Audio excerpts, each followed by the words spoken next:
Hey, good afternoon. I'm Desiree Moses, coming to you live from In Your Ear Studios in Richmond. We are so thrilled to be hanging out with Thao. Thao, thanks for being here. Thank you so much for having us. Give her a warm welcome. Thank you. So happy to be back home in Virginia. We're so happy to have you. You released your last record, Temple, in 2020. I know you've been working on some new material since, and you were hoping to share some of it with us. We'd love to hear it. What would you like to kick things off with? We wanted to share this very new, and extremely unreleased song called Show Me, which will be on the next album as soon as I can finish writing the rest of it.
for you.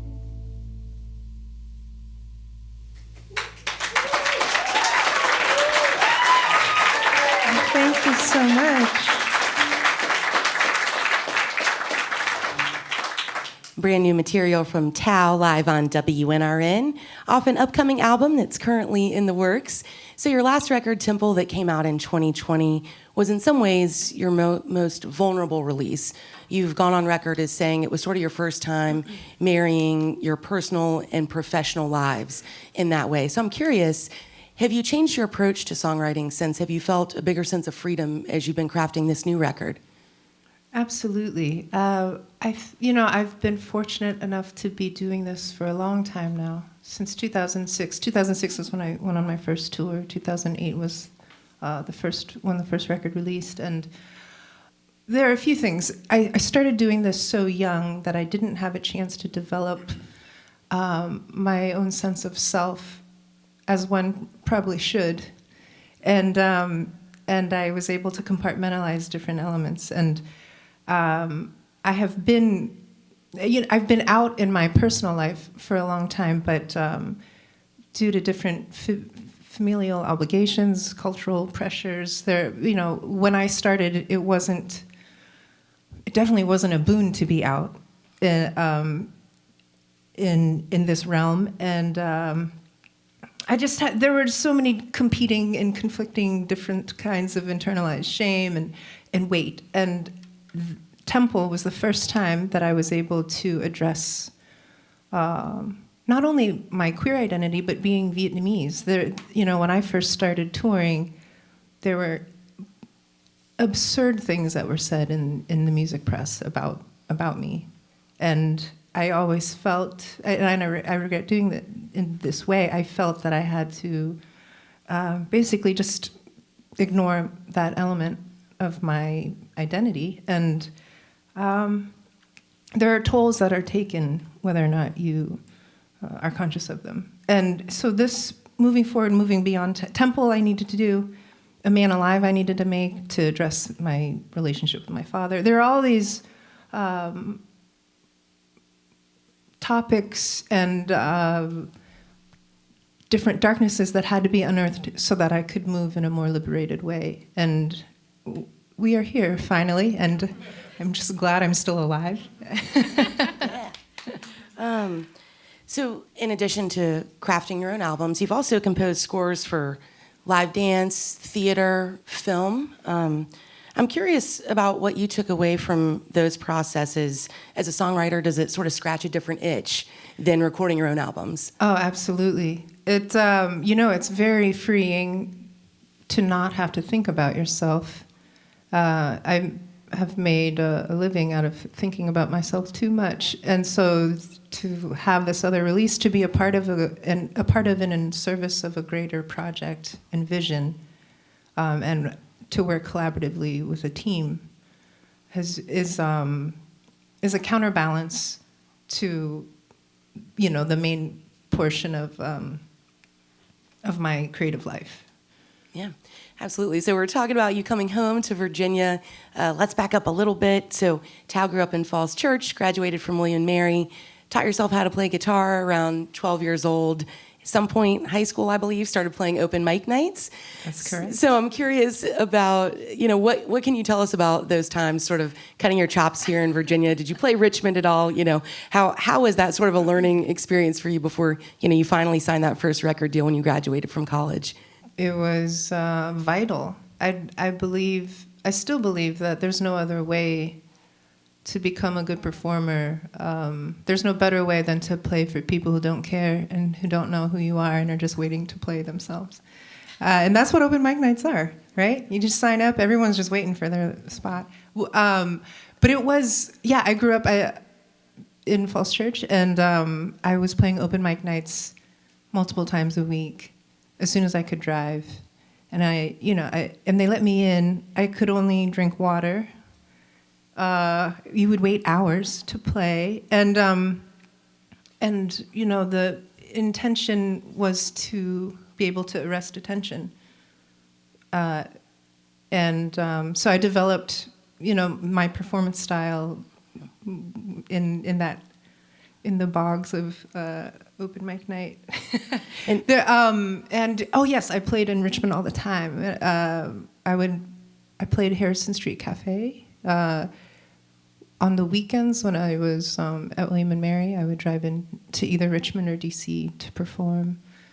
And I heard on an NPR story that you did perform at a Potbelly. Is that true? Oh, many. This was, I would, before I got my job at Guitar Center in Falls Church in Seven Corners in Virginia, in Northern Virginia, I would, or maybe at the same time, because I was picking up shifts everywhere, but I would have my acoustic in a soft gig case, and I would ride the metro to different Potbelly locations all throughout Northern Virginia and DC and Maryland.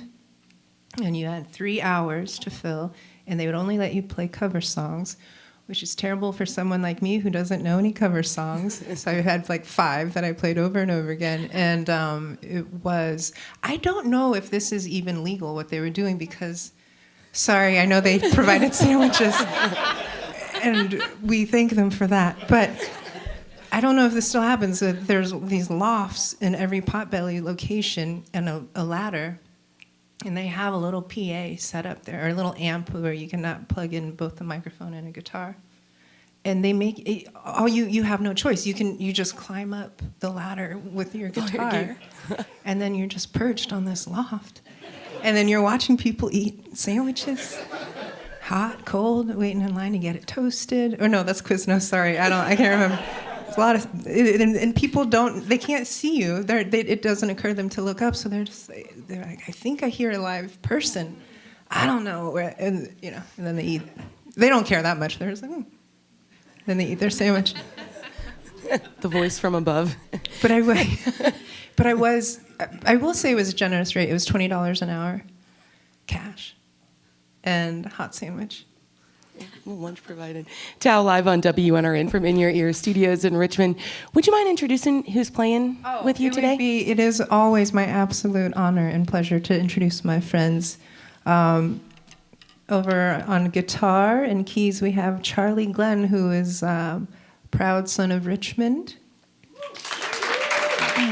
A beacon of the city. This is Alex Guy on strings and vocals and keys. This is Michaela Grace on bass and vocals. And this is my guy Jason Slota on the drums. We'd love it if y'all play another one for us. Sure, we got another new one for you.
Begging, baby, please.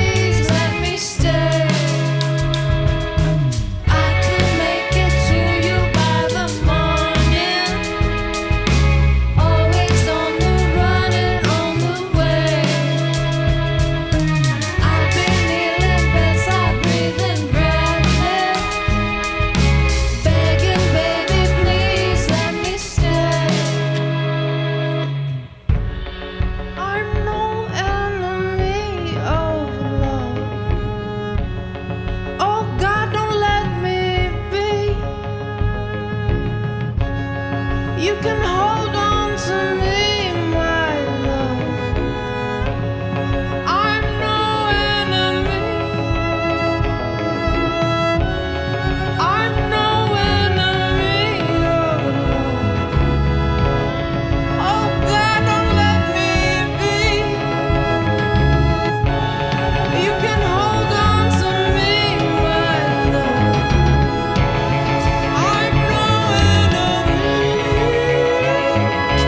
I can make it to you by the morning. Always on the run and on the way. I've been kneeling bedside, breathing breathless, begging, baby, please let me stay. Begging, baby, please let me stay.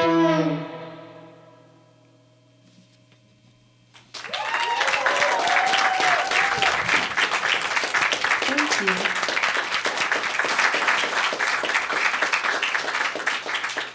Thao live on WNRN from In Your Ears Studios in Richmond, another brand new one for us. Thao, I want to take it back to 2019.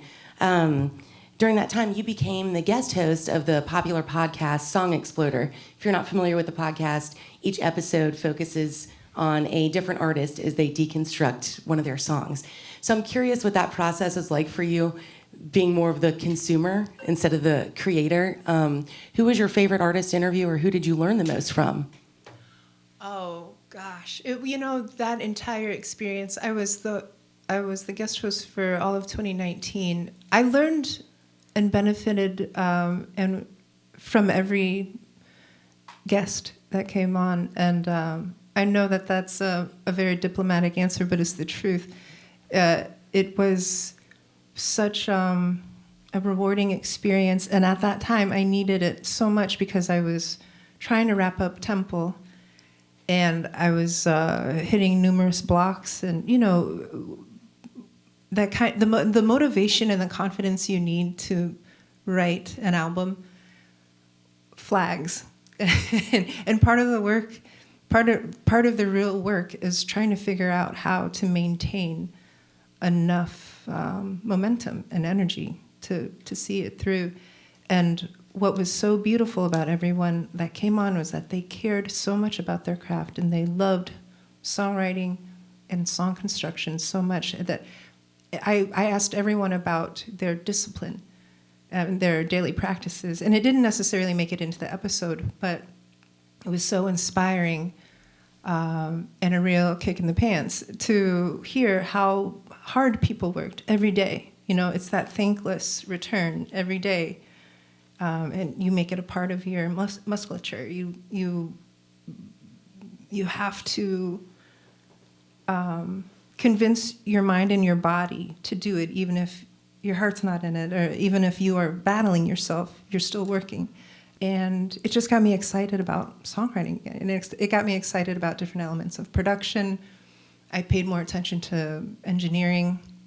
It was about song building, just to get excited about just sounds again, Thao live on WNRN. I know you wanted to take us out with Temple. We love to hear it. Thanks so much for being with us. Thank you so much for having us.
Thao and her band live on WNRN from In Your Ear Studios in Richmond. Temple, the title track to the last album from 2020. The band was generous enough to play some new songs for us today, too. Looking forward to hearing that release soon. For WNRN, I'm Desiree Moses. Thank you all so much for being here. Thanks to the crew at In Your Ear Studios, Carlos, Andrea, Tom, Eric. Thanks to my fellow WNRN colleagues who are here, Lauren, Liz, Virginia, Amber, Madison, Jess. Again, for WNRN, I'm Desiree Moses.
change. For less, for menos, oh, hold me above your fear and keep on